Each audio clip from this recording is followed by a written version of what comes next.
Marcus Chun had always been the kind of teenager who found trouble without looking for it.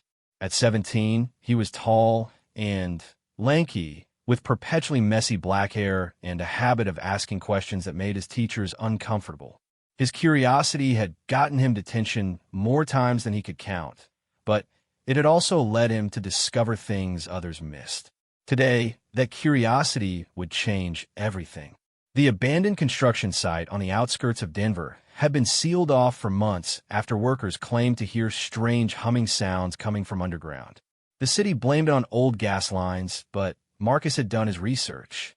The site sat directly above what geological surveys called an anomalous metallic deposit that appeared overnight 3 years ago. No one could explain how several tons of unknown alloy had suddenly materialized 15 feet below what used to be an empty lot. Marcus squeezed through a gap in the chain-link fence, his backpack catching on the metal. The October wind whipped across the barren ground, stirring up dust and scattered debris.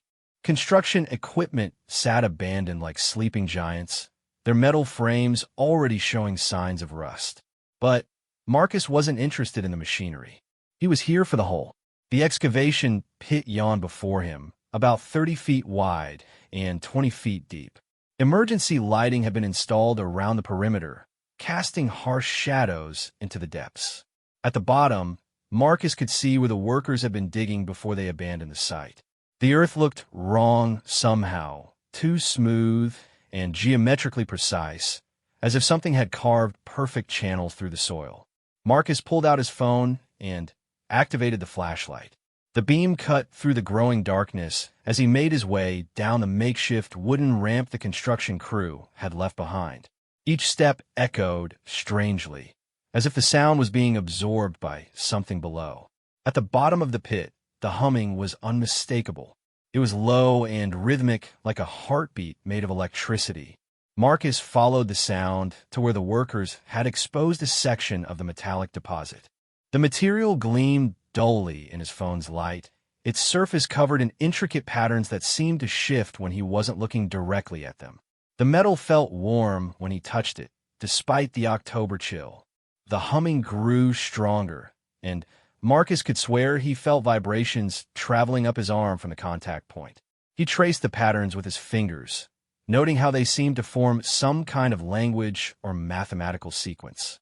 The symbols were beautiful in their complexity, like a fusion of circuit board design and ancient hieroglyphs.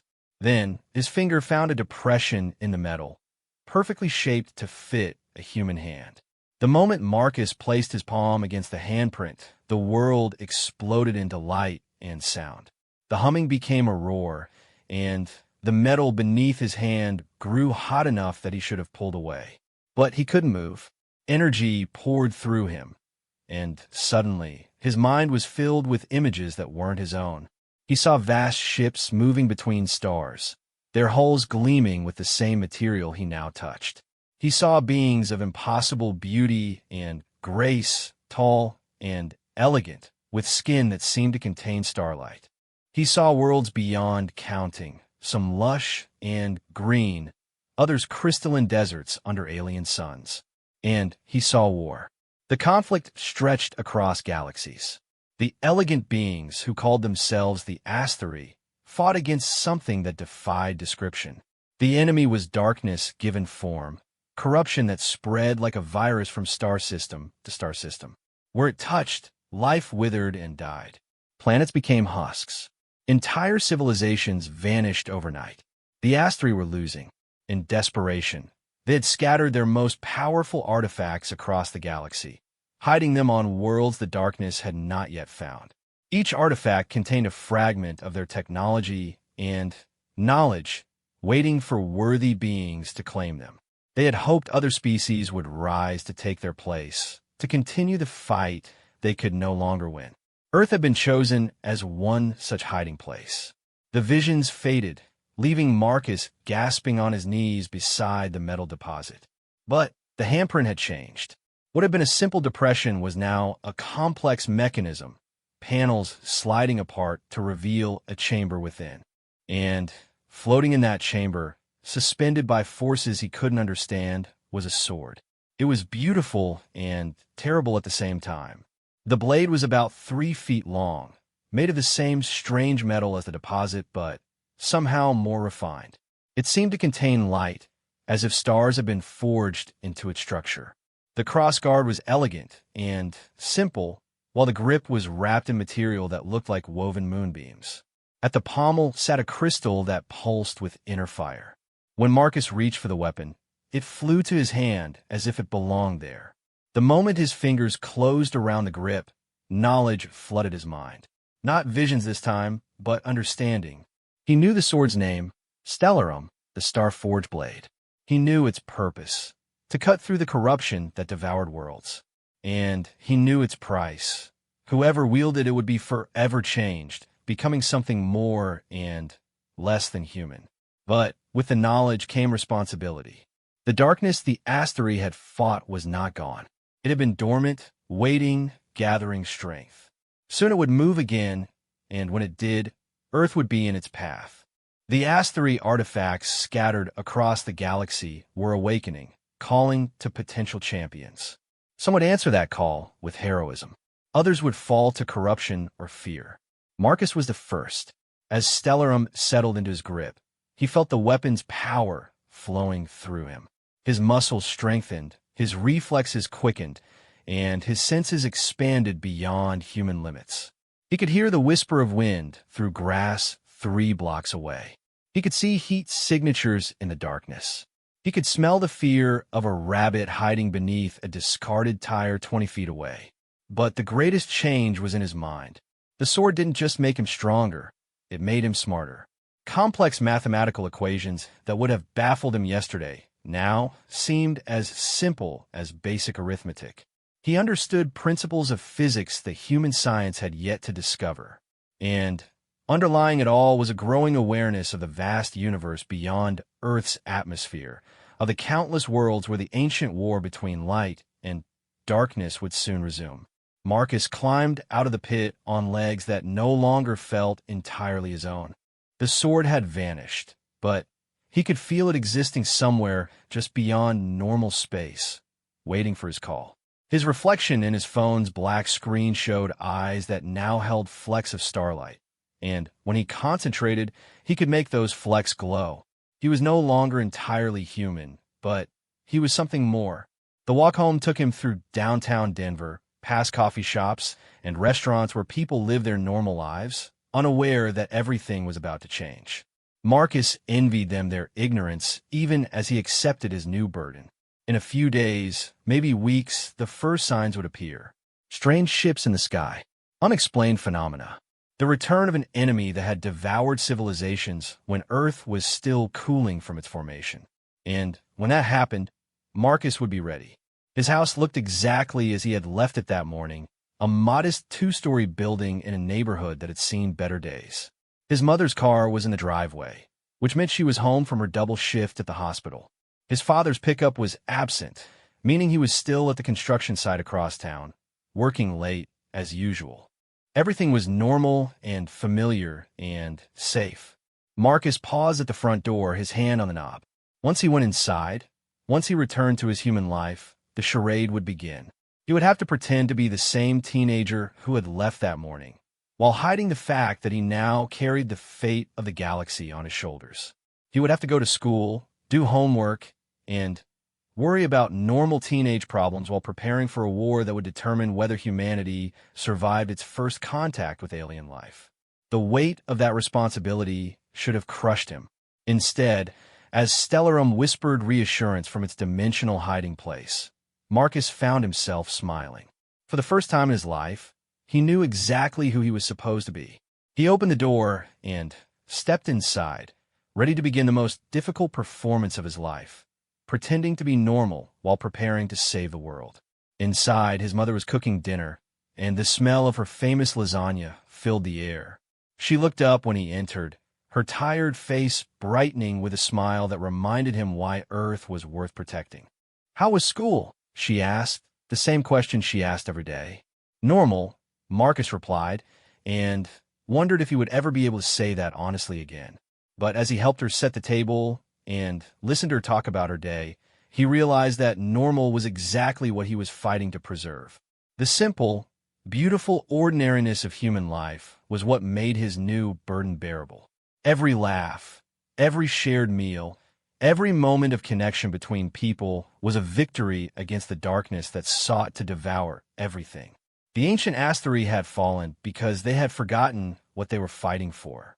Marcus would not make the same mistake. He would remember this kitchen, this meal, this moment when his mother ruffled his hair and called him her little archaeologist because of his love for digging up the past.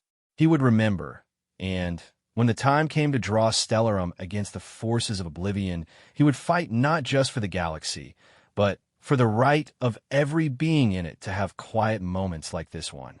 That night, as Denver slept around him, Marcus lay in bed and felt the sword's consciousness touching his own.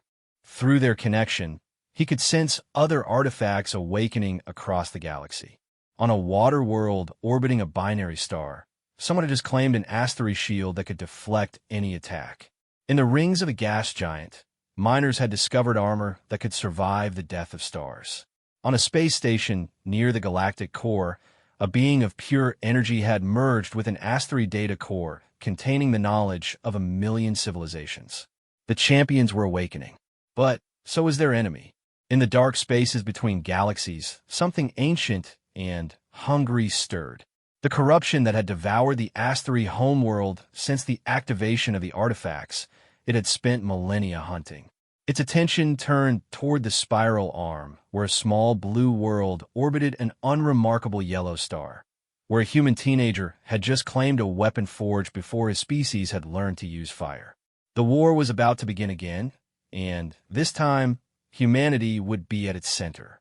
Marcus closed his eyes and let Stellarum show him glimpses of what was coming.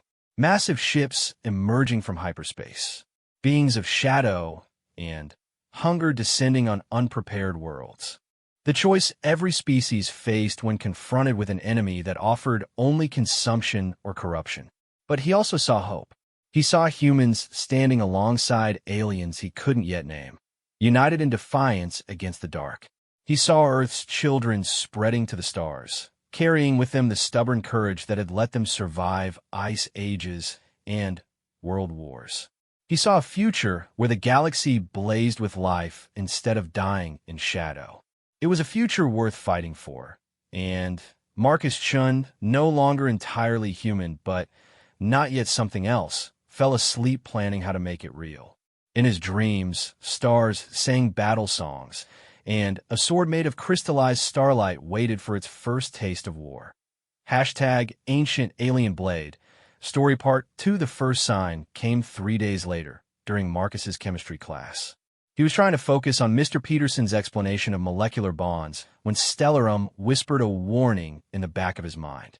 The sword's consciousness, dormant most of the time, suddenly blazed with urgent alarm. Marcus's enhanced senses immediately detected the wrongness in the air. A metallic taste that had nothing to do with the Bunsen burners, a subsonic vibration that made his teeth ache, and, worst of all, the smell of something burning that wasn't quite matter.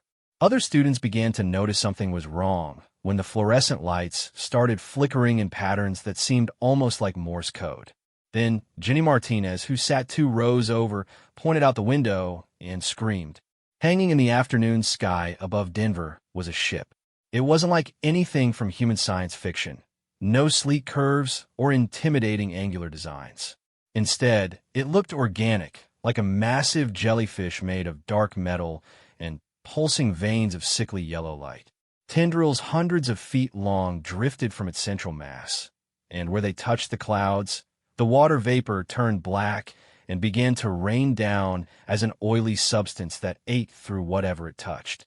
Mr. Peterson fumbled for the emergency broadcast system as chaos erupted in the classroom. Students pressed against windows, some taking pictures with their phones, others crying or calling their parents. Marcus remained seated, feeling Stellarum's presence grow stronger as the weapon prepared for battle. Through their connection, he could sense the ship's true nature. It wasn't just a vehicle, but a living thing corrupted and enslaved by the darkness the Astery had fought. The ship was a scout, sent to evaluate Earth's defenses before the main invasion force arrived. Everyone remained calm, Mr. Peterson announced, his voice cracking. We're going to follow lockdown procedures until the lights went out. Emergency power kicked in a second later, but the fluorescence now flickered with the same sickly yellow light that pulsed through the alien vessel. And in that diseased illumination, Marcus could see something that none of the other students could.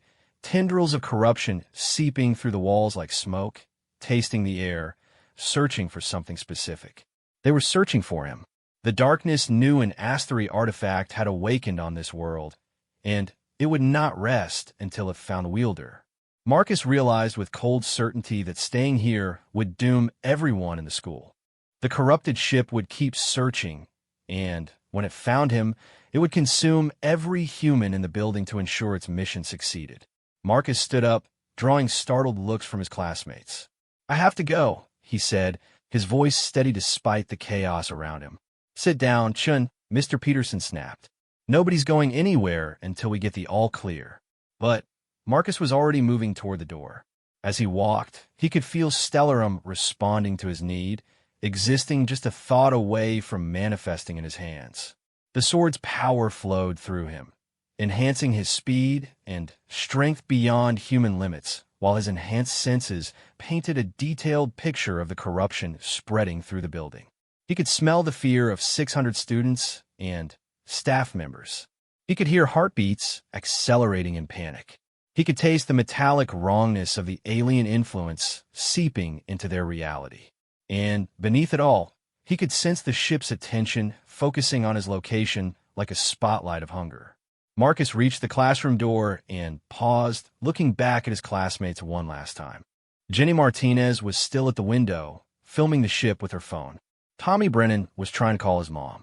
Sarah Kim was crying silently while she helped comfort the younger students from the ESL program. They were ordinary people facing something beyond their comprehension, and they would die if Marcus stayed. Tell my parents I love them, he said to no one in particular, then opened the door and stepped into the hallway. The corridor was a madhouse of panicking students and teachers trying to maintain order. Marcus moved through the chaos like a ghost, his enhanced reflexes allowing him to avoid collisions while his mind processed escape routes and tactical options. The corruption was spreading faster now, drawn by his presence like metal filings to a magnet.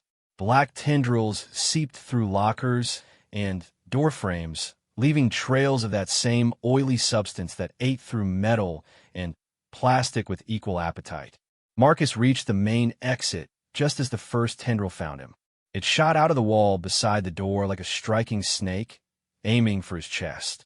But Marcus wasn't entirely human anymore, and his reflexes were no longer bound by biological limitations.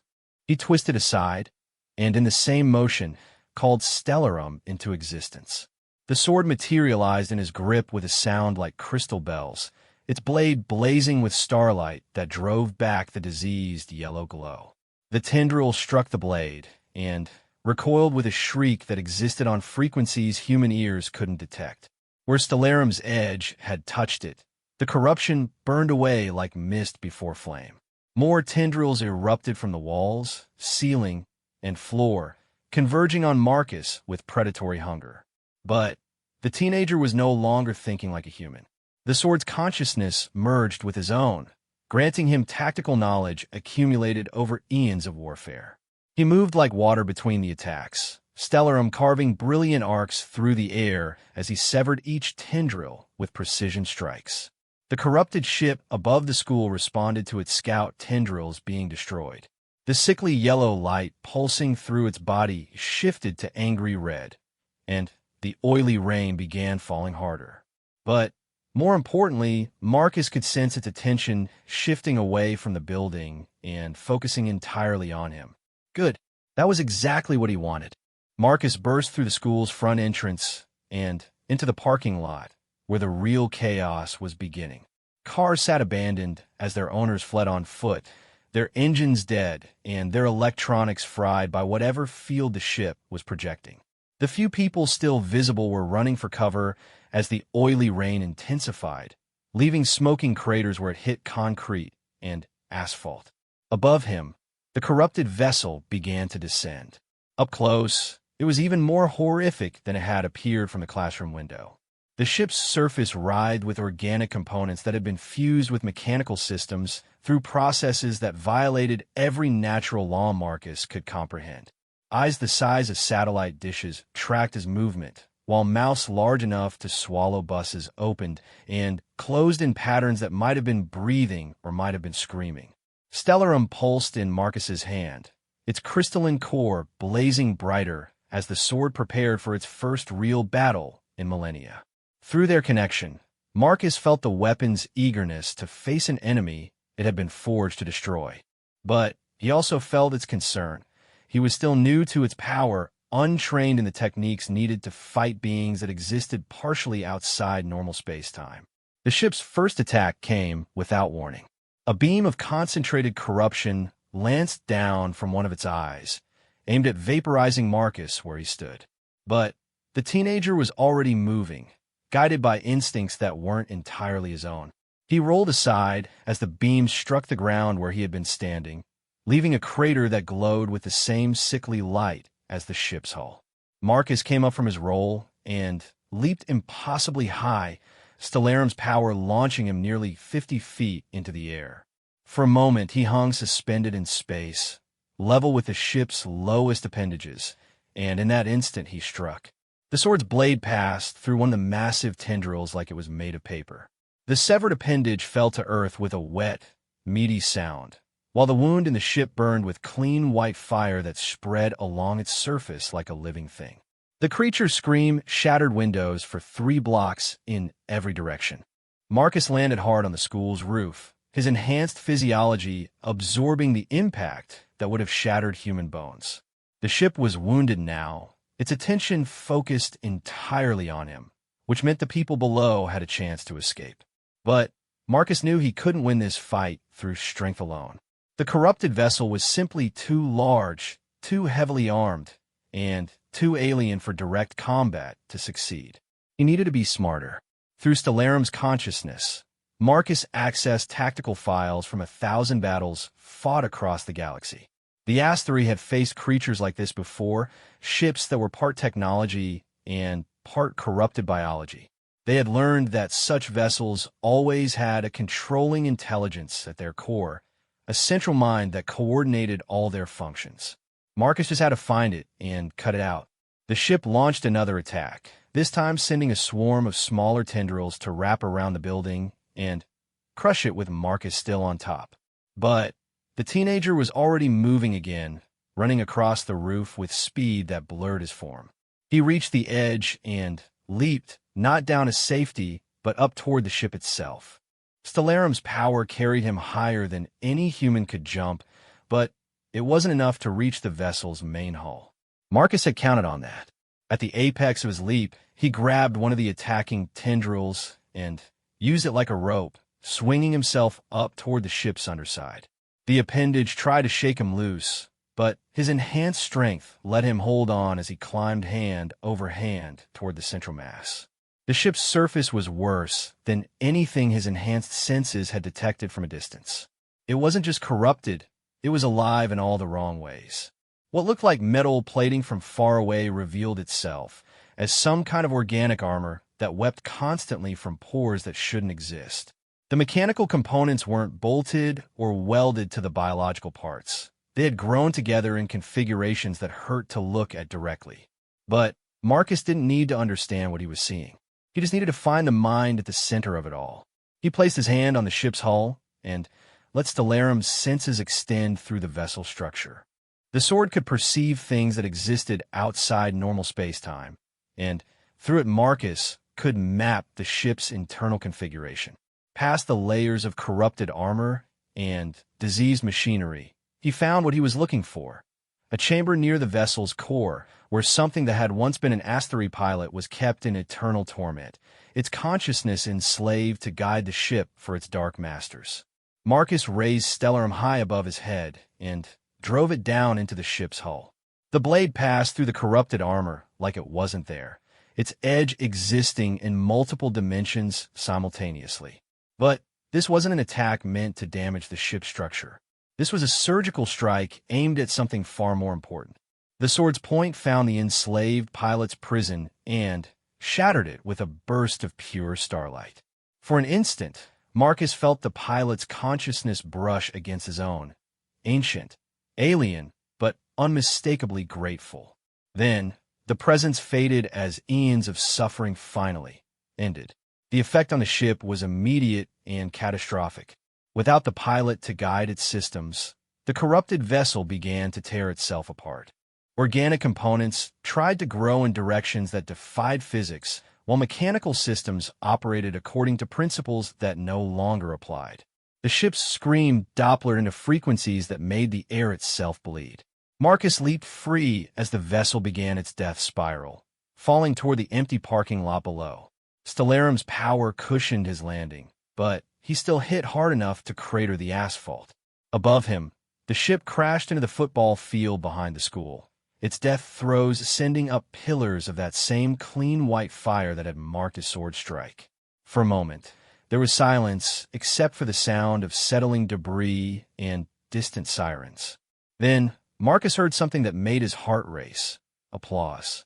He turned to see students and teachers emerging from the school building, staring at him with expressions of wonder and fear. Someone had filmed the entire battle with their phone. Others were already posting about it on social media. In a matter of hours, the entire world would know that aliens existed, that Earth was under threat, and that a teenager from Denver had just saved the day with a sword made of starlight. Everything had changed. Among the crowd, Marcus spotted Jenny Martinez holding up her phone, still recording. Their eyes met across the parking lot, and she mouthed the single word, "How?" Marcus looked down at Stellarum, the blade still glowing with residual power. How could he explain that he was no longer entirely human? How could he tell them that this was just the beginning, that larger ships were already moving through dark space toward Earth? How could he make them understand that he was their only hope against an enemy that had devoured civilizations when humanity was still learning to use stone tools? He couldn't. Not yet. But he could give him something else. Marcus raised Stellarum high above his head, letting its light shine across the crowd. When he spoke, his voice carried to every person watching, enhanced by the sword's power to reach not just their ears but their hearts. Earth is under attack by something that wants to destroy everything we are, he said. But we're not helpless. We can fight back. We can win. And we will, because that's what humans do. We protect what we love, no matter how impossible it seems. The crowd erupted in cheers, but Marcus was already thinking ahead. The destroyed scout ship would be missed by whatever force had sent it. Soon, larger vessels would come to investigate, and Earth needed to be ready. Marcus had won the first battle, but the war for humanity's survival was just beginning. As emergency vehicles flooded the area and news helicopters circled overhead, Marcus allowed Stellarum to fade back into the dimensional space where it waited for his call. He had revealed himself to the world, and there would be consequences. Governments would want to study him. Scientists would want to understand how the sword worked. Military leaders would want to turn him into a weapon. But first, he had to go home and tell his parents that their son was no longer entirely human, and that he had just become the most important person on Earth. The walk home felt longer than usual, even with his enhanced speed. Behind him, the burning wreckage of the corrupted ship lit the Denver skyline with unnatural fire, while ahead lay a conversation that would change his family's life forever.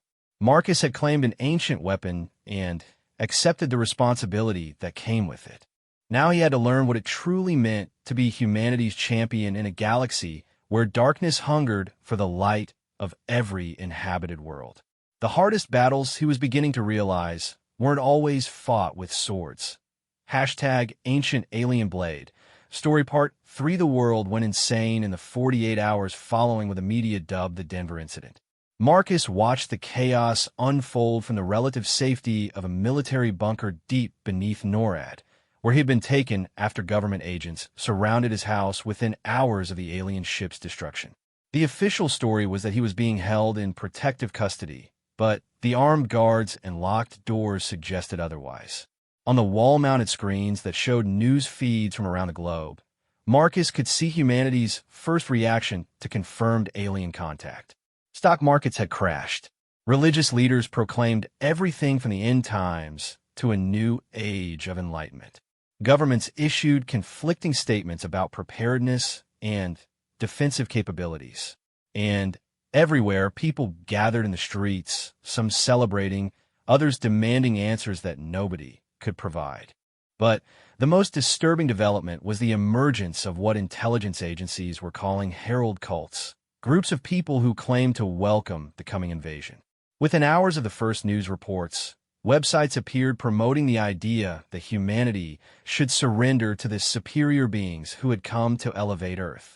Videos showed crowds of people painting themselves with symbols that looked disturbingly similar to the corruption patterns Marcus had seen on the alien ship. They're being influenced, Marcus told Dr. Sarah Chun, the xenobiologist who had been assigned to study him. She wasn't related to him despite sharing his last name, but she had treated him with more respect than the military personnel who saw him as either a weapon to be controlled or a threat to be contained. Dr. Chun looked up from the tablet, where she had been taking notes about his enhanced physiology. What do you mean, influence? Marcus gestured at the news feed showing a Herald cult rally in Los Angeles. The corruption doesn't just affect technology and biology. It gets inside people's minds, makes them want to serve it. The Asteroid discovered that during their war. It's how the darkness spreads so efficiently. It doesn't just conquer civilizations, it converts them. And you know this how? The question came from Colonel Harrison, the career military officer who had been appointed as Marcus's liaison, but who clearly saw his job as keeping the teenager under control. Stellarum remembers. Marcus said simply, "The sword contains the experiences of everyone who ever wielded it. When I connected with it, I gained access to their knowledge." Colonel Harrison's expression remained skeptical. So you're claiming this weapon gives you the memories of dead aliens? Not just aliens. Humans too. Marcus felt Stellarum stir in its dimensional hiding place, responding to his emotional state. The Asteri weren't the only ones who fought in the war. After their civilization fell, other species took up the battle. Some of them were a lot like us. Dr. Chun leaned forward, her scientific curiosity overriding protocol. What were they like? The other humans, I mean. Marcus closed his eyes and let Stellarum's memories flow through him. Images flashed behind his eyelids. A species that had evolved on a world with 3 moons, their architecture built to accommodate tidal forces that would have leveled human cities. They had been explorers and builders spreading across their solar system through ingenuity and determination rather than advanced technology. When the corruption found them, they had fought with desperate courage against an enemy they didn't understand. They had lost, but not before one of their champions had wielded Stellarum in defense of their homeworld's last city. The sword remembered his name, Keth Moran, the shield-bearer, who had held the line for 3 days against impossible odds while his people evacuated to generation ships that would carry the survivors to distant stars. They were brave, Marcus said finally, and they were stubborn as hell. When their government wanted to surrender, the military kept fighting. When the military wanted to negotiate, the civilians picked up weapons. Even when their world was dying, they never stopped trying to save each other. Sounds familiar, Dr. Chun observed with a small smile. Colonel Harrison was less impressed. What's the point of studying dead civilizations? We need to know about the enemy, numbers, capabilities, weaknesses. Marcus opened his eyes and looked directly at the colonel. The point is that humans aren't unique in a galaxy, but we might be uniquely suited to this fight. Every other species that faced the corruption eventually broke. Some gave up hope. Others convinced themselves that surrender was the logical choice. But humans, he gestured at the news feeds, where riots and celebrations continued to rage side by side. Look at us. Half the world is panicking, the other half is throwing parties. Nobody's talking about surrender. Some people are, Colonel Harrison pointed out, indicating the Herald cult footage. Those aren't people anymore, Marcus said grimly. Not entirely. The corruption works by finding what someone wants most and promising to give it to them. Peace, power, purpose, whatever they're missing in their lives.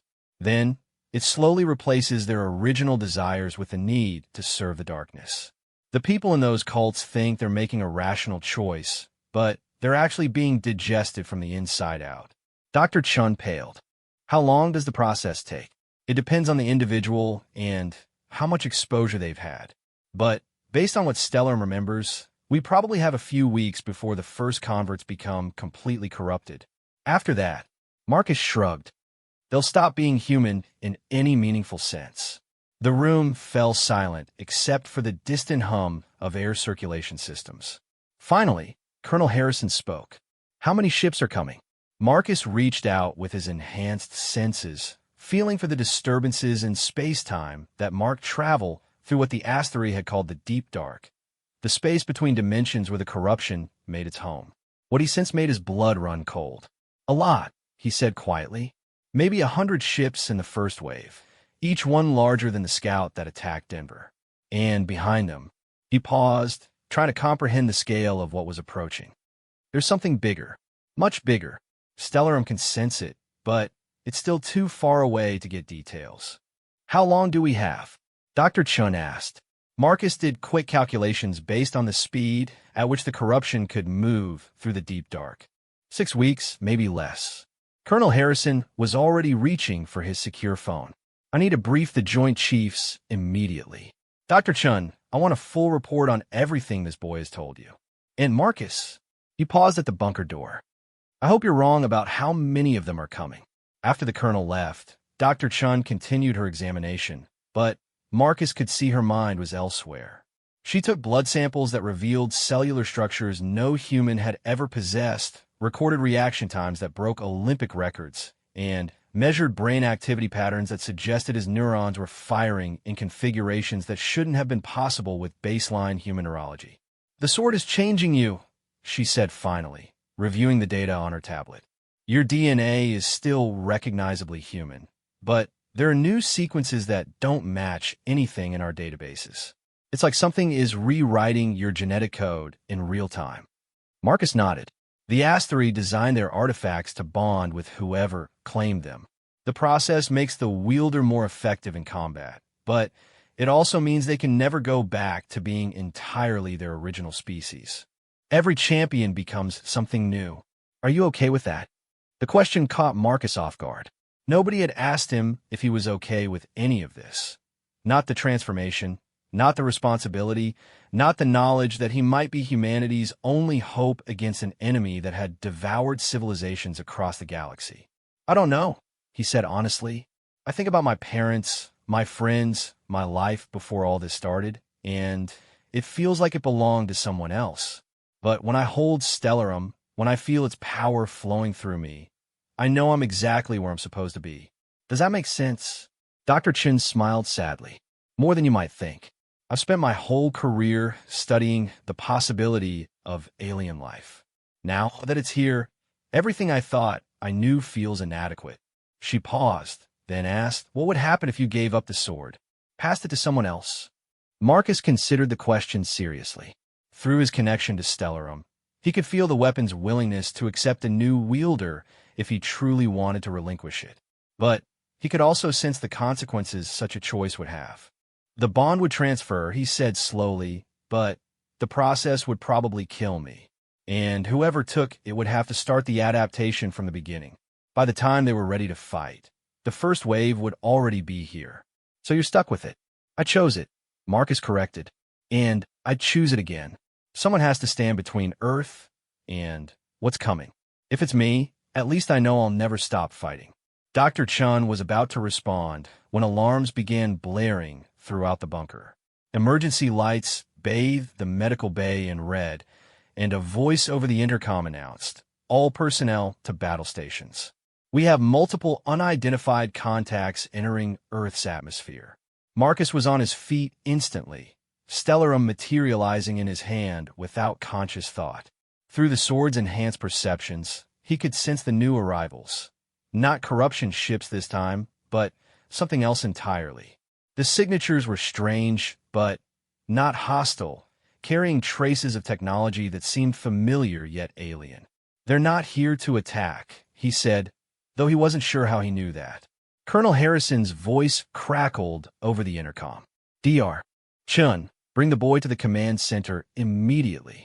The command center was a hive of activity when they arrived.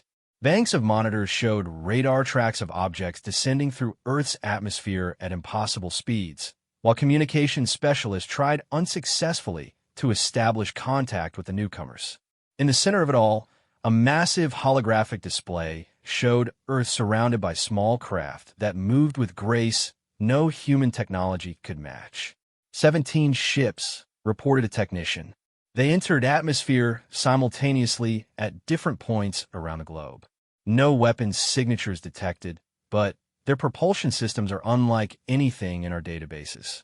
Marcus stared at the display, feeling something stir in Stellarum's memory banks. The ships were elegant and streamlined, their hulls gleaming with the same metallic substance he had first encountered in the Denver construction pit.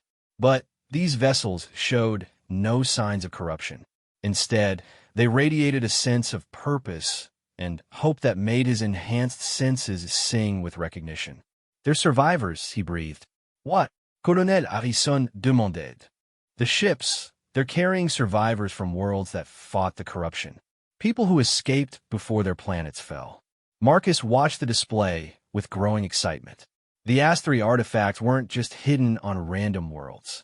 They were placed on planets with species that showed potential to resist the darkness. When those artifacts activated, they sent out signals that survivors could follow. "You're saying these ships are full of refugees?" "Refugees who have been fighting this war longer than human civilization has existed," Marcus confirmed. "And they're here to help." The first ship landed in a field outside Denver, not far from where the scout ship had crashed 2 days earlier. Marcus watched through satellite feeds as the vessel's hull opened like a flower, revealing an interior that seemed to exist in more dimensions than physics should allow. The beings that emerged were humanoid, but clearly not human, tall and graceful, with skin that seemed to contain starlight and eyes that held the weight of eons. They were Astri survivors. Marcus felt Stellarum's joy through their connection as the sword recognized its creator's children. But the feeling was bittersweet. These weren't the mighty civilization that had forged the artifacts, but the scattered remnants of a people who had lost everything to the darkness and spent millennia searching for new champions to take up their cause. "We need to get to Denver," Marcus said urgently. "I have to talk to them." Colonel Harrison looked skeptical. "It could be a trap." "No," Dr. Chun said quietly, studying readings from the landing site. "Look at the energy signatures. Whatever those ships are made of, it's the same material as Marcus's sword. They're connected somehow." Marcus nodded gratefully at her support. "The Astri survivors have been gathering other refugees, other champions, other artifacts. They're building a resistance force to make one last stand against the corruption. Earth wasn't chosen randomly. We're supposed to be the rallying point for every species that's still fighting." The weight of that responsibility settled over the command center like a heavy blanket. Earth wasn't just a target in this cosmic war. It was meant to be the headquarters of the last alliance of free peoples in the galaxy. "How many other species are we talking about?" Colonel Harrison asked. Marcus reached out through Stellarum's connections, sensing the presence of the refugee ships and the artifacts they carried. Each vessel represented not just survivors, but entire civilizations reduced to a handful of refugees carrying their people's knowledge and hope in ships that were equal parts technology and living memory. "Dozens," he said finally. "Maybe more. Some I recognize from Stellarum's memories. Others are completely new to me.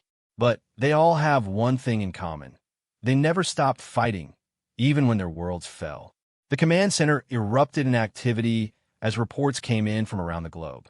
Similar landings were occurring on every continent, always in areas away from major population centers, but close enough to established governments that contact could be established quickly. The refugees were making their presence known, but doing so in a way that minimized panic and maximized the chance of productive communication. "It's coordinated," Dr. Chin observed. They've been planning this for a long time.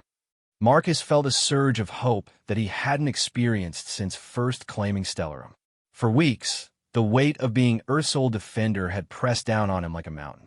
The knowledge that an invasion fleet was approaching had made every day feel like borrowed time. But now he realized he had been thinking too small. This wasn't just about defending Earth. This was about taking the fight to the enemy. "Colonel," Marcus said, turning to face the military officer with new determination, "I need to get to Denver. The Asteroid survivors didn't come here to hide behind our defenses. They came to build an army, and I think they want me to help lead it." Colonel Harrison stared at him for a long moment, then nodded slowly. "Dr. Chun, prepare a full medical kit. We're going to meet some aliens." As the command center prepared for what would be humanity's first official diplomatic contact with extraterrestrial intelligence, Marcus felt Stellarum's approval flowing through their bond. The sword had been forged for this moment, not just to defend a single world, but to unite the galaxy's survivors in one final battle against the darkness between stars. The war for Earth had just become something much larger, and Marcus Chun was no longer fighting alone. #Ancient Alien Blade, story part for the Asteroid survivor who met them at the Denver landing site was nothing like Marcus had expected. Her name was Lyralii, though she explained that the sound was merely the closest approximation human vocal cords could produce of her true designation. She stood nearly 7 feet tall, with the characteristic starlight skin and ancient eyes that Marcus had seen in Stellarum's memories, but where the historical Asteroid had projected serene confidence.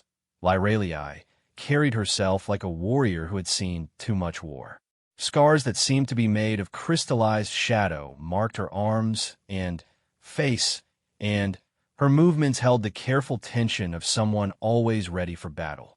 "You are younger than I expected," she said, her voice carrying harmonics that made the air itself seem to sing. Her gaze fixed on Stellarum, which Marcus held openly at his side. "But the blade has chosen well. I can feel its satisfaction in your bond." They met in the center of the field where her ship had landed, surrounded by a carefully maintained perimeter of military personnel and scientists. The Asteroid vessel looked even more impossible up close. Its hull seemed to shift between solid metal and flowing liquid, while energy patterns that hurt to look at directly pulsed through its surface. But what drew Marcus's attention was the sense of age that emanated from it, a feeling of vast time and distance that made him dizzy. "How long have you been running?" he asked. Lyralii's expression grew distant. "Since the fall of Aster, our home world. In your terms, 37,000 years." She gestured to her ship. "This vessel carries the last archive of my people's knowledge, and the consciousness matrices of the survivors who chose to download themselves rather than face final death. We are few, but we remember everything." Dr. Chin stepped forward, her scientific curiosity overcoming diplomatic protocol. "Your ship, how does it function?" "The energy readings suggest it operates on principles we haven't discovered. It is grown, not built," Lyralii explained. "Asteroid technology was always symbiotic. We partnered with matter and energy rather than dominating them. This ship is as alive as I am, and it has been my companion for longer than your species has walked upright." She paused, her ancient eyes focusing on something beyond the horizon. "But it grows weary, as do I. This will be our final campaign." Colonel Harrison cleared his throat. "Ma'am, with all due respect, we need to discuss the tactical situation. Our intelligence suggests a major invasion force is approaching Earth. We need to know what we're facing."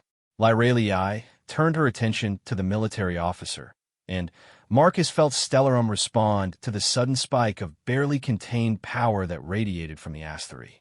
For a moment, he could see her as she truly was, not just a refugee, but a being who had fought cosmic horrors for longer than human civilization had existed. "What you are facing," she said quietly, "is the end of everything you have ever known unless we act quickly and decisively. The force approaching your world is not merely an invasion fleet.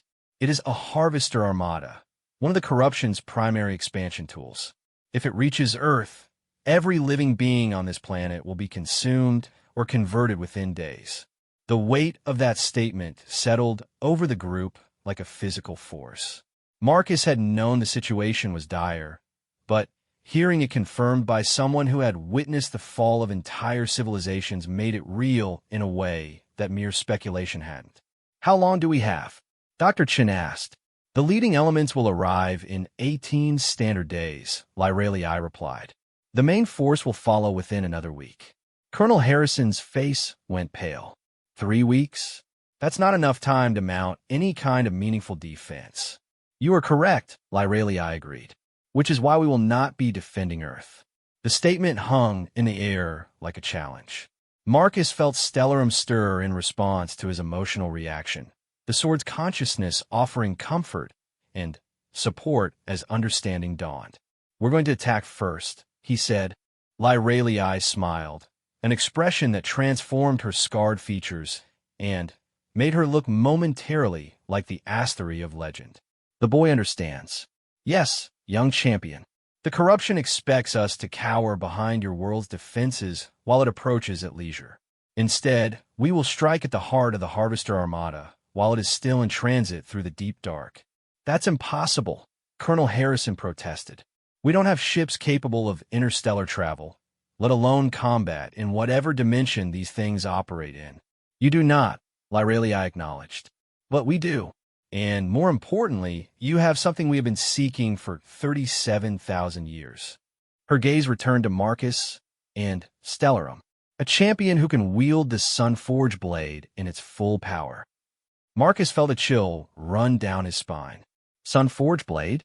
Stellarum never told me about." "Because it was not time," Lyralii interrupted gently. "The weapon you carry is not merely a sword, young one. It is the key to the most powerful Astery artifact ever created, a weapon platform capable of destroying entire fleets with a single strike. We have spent millennia gathering the components needed to rebuild it, and now we need only the key to unlock its power." Dr. Chin stepped closer to Marcus, her protective instincts clearly aroused. "What kind of risks are we talking about? What would this do to him?" Lyralii's expression grew somber. The Sunforge was designed to channel the energy of a star. Wielding it would complete his transformation from human to something beyond our current understanding. He would become the first of a new kind of being, part human, part Astery, part pure energy given form. The process would be irreversible. Marcus felt the weight of every gaze in the circle, but his attention was focused inward, on Stellarum's consciousness. The sword's presence felt different now, older and more complex than he had realized. Through their bond, he could sense layers of knowledge and power that had been hidden from him until this moment. "Show me," he said quietly. Stellarum's response was immediate. Knowledge flooded Marcus's mind. Not the gradual sharing he had experienced before, but a complete download of information that made his enhanced neurons fire at frequencies that would have killed a baseline human. He saw the Sunforge as it had been at the height of Astery civilization, a massive construct that existed partially in normal space and partially in dimensions that had no name. It had been their ultimate weapon against the corruption, capable of reaching across galactic distances to strike at enemies that thought themselves safe in the deep dark. But he also saw its cost. Every champion who had wielded the Sunforge had been transformed beyond recognition, becoming beings of such power that they could no longer relate to their original species. They had become living weapons, capable of incredible feats, but isolated from everything that had once made them who they were. The last Sunforge champion had been named Therion Starlight, and Marcus felt the echo of his final moments as the corruption overwhelmed Aster despite all their weapons and defenses. Therion had made the ultimate sacrifice, using the Sunforge to carve a hole in reality itself, allowing the survivors to escape while he held the line against impossible odds. He had died alone, having become too powerful and too changed for any Astery to approach without being damaged by his mere presence. "I see," Marcus said finally, his voice steady despite the magnitude of what he had learned. "The Sunforge doesn't just make its wielder stronger. It makes them into something that can't safely exist in the same reality as the people they're trying to protect. The transformation is gradual, Lyralii offered. You would have time to say your farewells, to make your peace with what you must become, and the power you would gain. She gestured to the sky, where the first stars were becoming visible in the growing dusk. You would become capable of protecting not just Earth, but every world in the galaxy where life still flourishes. Colonel Harrison found his voice. There has to be another way. We can't ask a 17-year-old boy to sacrifice his humanity to save the world. You are not asking, Lyralii replied. The choice is his alone to make. But consider this. If he chooses otherwise, within a month your species will either be extinct or serving as soldiers in the corruption's endless war against life itself. Dr. Chun placed a hand on Marcus's shoulder. Whatever you decide, you don't have to decide right now. Take time to think about it. But Marcus was already shaking his head. There's nothing to think about. I've known since the day I found Stellarum that this was leading somewhere bigger than just defending Earth. The sword didn't choose me randomly. It chose me because I'm the kind of person who would make this choice. He looked around the circle, meeting each person's eyes in turn. I've seen what the corruption does to civilizations. I've felt the memories of champions who died fighting it. And I've seen what happens to planets that don't have anyone willing to stand against it. He paused, feeling Stellarum's warmth through their bond. If becoming something more than human is what it takes to stop that from happening here, then that's what I'll do. Lyralii bowed deeply, a gesture of respect that seemed to carry the weight of ages. Spoken like a true champion. The Sunforge components are already en route to this location. The other survivors will arrive within 3 days to begin the construction process. Once it is complete, you will have the power to reach into the deep dark and strike at the Harvester Armada before it can reach your solar system. And after that, Dr. Chun asked quietly. Marcus felt Stellarum's memories stirring, showing him images of the vast war that raged across the galaxy. The corruption was ancient and patient, but it was not unstoppable. On 100 worlds, survivors like Lyralii fought holding actions against impossible odds.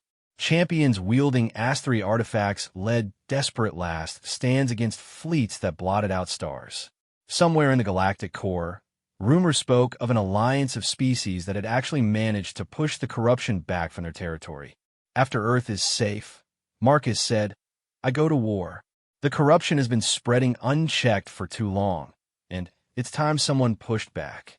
The next 3 days passed in a blur of activity that transformed the empty field outside Denver into something resembling a cross between a construction site and an alien bazaar. Ships arrived from across the galaxy, each carrying refugees who had spent lifetimes fleeing the corruption while gathering resources for one final campaign. Marcus met beings he had only seen in Stellarum's memories. Ket's people from the Tri-Lunar system, now reduced to a few hundred survivors living aboard a ship that was equal parts generation vessel and mobile fortress. Crystal entities from a gas giant's rings who communicated through modulated electromagnetic fields and had turned their home system into a maze of defensive installations that had held against the corruption for 3,000 years. Aquatic shapeshifters from an ocean world who could alter their molecular structure at will and had developed biotechnology that made even Asteri vessels look primitive. Each group brought components for the Sunforge. Exotic matter harvested from neutron stars, crystallized time extracted from the event horizons of black holes, quantum processors that existed in 17 dimensions simultaneously. But, more importantly, they brought hope. For the first time in millennia, the scattered survivors of the corruption war were united in a single location, working toward a common goal. Marcus found himself at the center of it all, not just as the future wielder of the Sunforge, but as a symbol of what they were fighting to protect. These beings had lost their own worlds, their own people, their own futures to the corruption. Earth represented not just another battleground, but a chance to finally go on the offensive. Dr. Chun documented everything with the enthusiasm of a scientist witnessing the birth of a new age, while Colonel Harrison coordinated with military leaders around the globe to prepare for the aftermath of Marcus's transformation. The world's governments had been briefed on the situation, and while there was panic in some quarters, there was also a remarkable unity of purpose that gave Marcus hope for humanity's future. On the third night, as the Sun Forge neared completion, Marcus sat alone in his family's Denver home for what he knew would be the last time. His parents had been evacuated to a secure location, but not before he had been allowed to say goodbye. The conversation had been the hardest thing he had ever done. How do you tell the people who raised you that you're about to become something they might not even recognize? His mother had cried. His father had tried to talk him out of it. And in the end, they had both held him and told him they were proud of who he had become. It was more than many champions in Stellarum's memories had been given, and Marcus treasured it as he prepared to leave his humanity behind. Tomorrow, the Sun Forge would be complete, and Marcus Chun would become something the galaxy had never seen before, a human transformed by Asteroid technology into a weapon capable of fighting the corruption on its own terms. Tonight, he was still just a teenager from Denver who had found an ancient sword and accepted the responsibility that came with it. Through his bedroom window, he could see the alien ships gathered in the field outside the city, their hulls glowing with the same starlight energy that pulsed through Stellarum. Soon, he would join them in a war that had raged since before Earth-Sun had formed. But for now, he was home, surrounded by familiar things and memories of a simpler time. Marcus fell asleep, holding Stellarum, the sword's consciousness wrapping around his own like a blanket of living starlight. In his dreams, he saw the future that awaited him. Vast battles fought in the darkness between galaxies, the corruption's ancient strongholds falling one by one as the survivors finally found the strength to push back. It was a future worth any sacrifice, and Marcus welcomed it without fear.